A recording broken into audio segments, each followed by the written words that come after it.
ఇక అభివృద్ధిలో హైదరాబాద్ నగరాన్ని అగ్రగామిగా నిలిపేందుకు కాంగ్రెస్ ప్రభుత్వం కృషి చేస్తుందన్నారు జీహెచ్ఎంసీ మేయర్ గద్వాల్ విజయలక్ష్మి. దీనిలో భాగంగా ఆయా కార్పొరేషన్లకు అభివృద్ధి ప్రతి నెల 300 కోట్ల నిధులు మంజూరు చేస్తుందని ఆమె తెలిపారు. ఇక సికింద్రాబాద్ కంటోన్మెంట్ నియోజకవర్గ పరిధిలో విజయలక్ష్మి పర్యటించారు.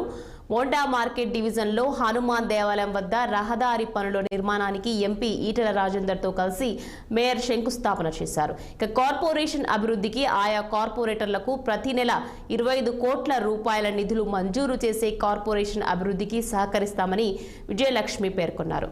అదేవిధంగా కంటోన్మెంట్ ఏరియాలోని అన్ని వార్డుల అభివృద్ధికి తమ సహకారం కూడా ఉంటుందన్నారు. స్టాండింగ్ కమిటీలో అప్రూవ్ అవ్వాలా, అవి కూడా మేము వేగవంతంగా అయ్యేటట్టు చూస్తున్నాము. ఫస్ట్ టైం ఈసారి మీరు చూసినట్టయితే 10 years లోపల కాంగ్రెస్ ప్రభుత్వం లోపల ఉన్న 7 కార్పొరేటర్లు కూడా ఈ రోజు స్టాండింగ్ కమిటీలో అవకాశం దొరకడం చాలా గర్వంగా ఉంది మాకు. ఎందుకంటే వీళ్ళు కూడా అంటే ఎవ్రీ స్టెప్ లోపల కూడా అందరూ కలిసిమెలిసి, ఎందుకంటే డెవలప్మెంట్ లోపల వస్తే ఏ పార్టీలకి అతీతంగా ఈ రోజు ఎవ్రీ సిటిజన్ కూడా బాగుండాలి, ఎవ్రీ సిటిజన్ నీడ్స్ మేము తీర్చాలి అన్న ఒక ఉద్దేశంతో అన్ని పార్టీల కార్పొరేటర్లను కూడా కలుపుకుంటూ ఒక మేయర్గా నేను అందరికీ కూడా నిధులు ఇస్తాను.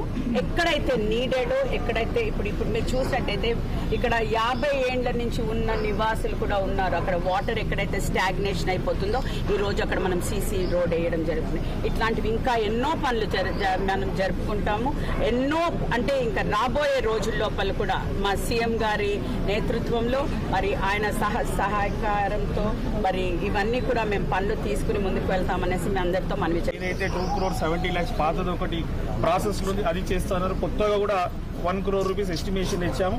దానికి కూడా ఈ యొక్క డివిజన్ ని ఆదర్శవంతమైన డివిజన్ చేయడానికి సహకరిస్తారని చెప్పడం అయింది.